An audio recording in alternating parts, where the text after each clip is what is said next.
Hi, this is Scott Garibay, and today we are going to talk about Vivek Ramaswamy and the death of woke. All right, so I'm calling it. I'm calling the time of death on woke as August 2023. So let's get into it. When is something dead? When does something officially die? Well, I think we have a great metric for this, right? So you know that something is dead when the supporters of that thing, when the people who were that thing say it's dead, right? Republicans for Ron DeSantis is like running on an anti-woke platform. He's like, if you're get woke, go woke, get broke, and all the like, wokeism is horrible, and woke people are destroying America, blah blah blah blah blah, right? You're a Republican. Who cares what you say about woke, right? Like you're against it. You're the enemy of woke, right? But in the link below, right, and I take it right to the minute in this YouTube video. So I watched this YouTube video, and I had never seen this gentleman before. His name is John McWhorter. Very interesting guy, right? John McWhorter. He is an African American. He is an intellectual. He is an academic, right? He is an author. He is an American linguist, right? He's a dyed-in-the-wool liberal, right? How can you tell he's a liberal?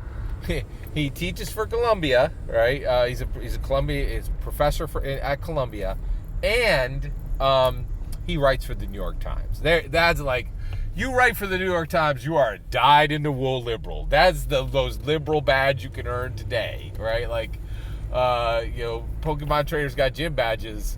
High-end liberals got I write for the New York Times, right? Like that's about as liberal as it gets, right?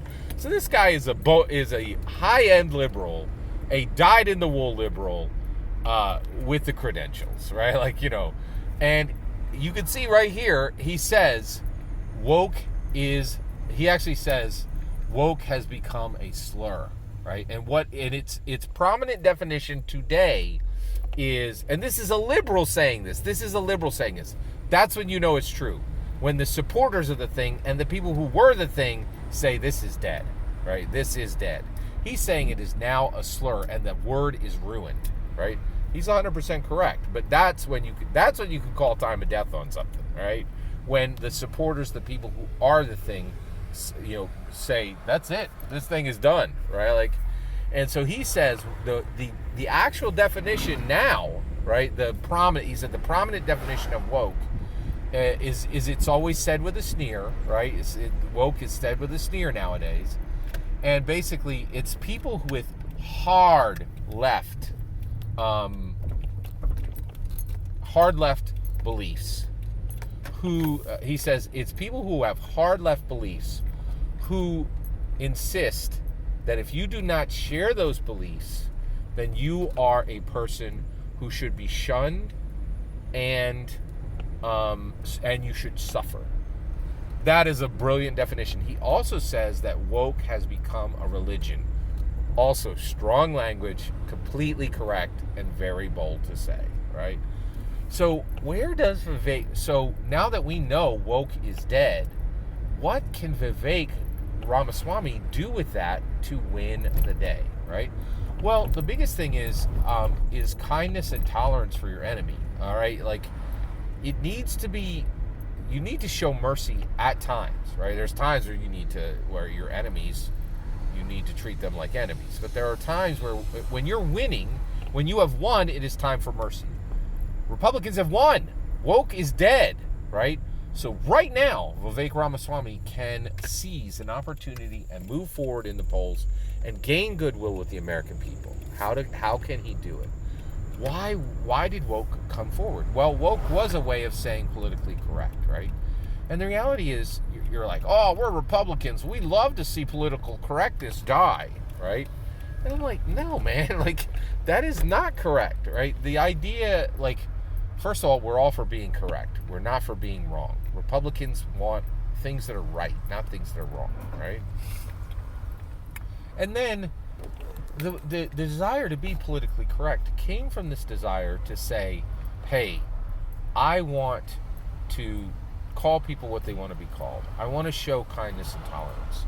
I want this to be a world where we can help in small ways and large ways, people that are suffering and people that are losing, people that are taking L's every day, right? And that's the issue, is there's this opportunity to come in and say, okay, woke is dead, right? How do Republicans engage with people who want to be called they as their pronoun? How do Republicans engage with the LGBTQ in a way that's winsome, right? In a way that we might be able to win 10, 20, 50% of the LGBTQ vote within the next 5 years, within this election, right? Right now, it's nothing but division, right? And get this, it's easy to do what Trump does, to whip up the outrage machine, to steer people toward hate, right? That's the easy part, right? Like, we've seen lots of people in history do it, right? Encouraging people toward hate is easy, right? But how do we understand that wokeism came out of a desire for kindness and tolerance and for a way to change our culture through language, right?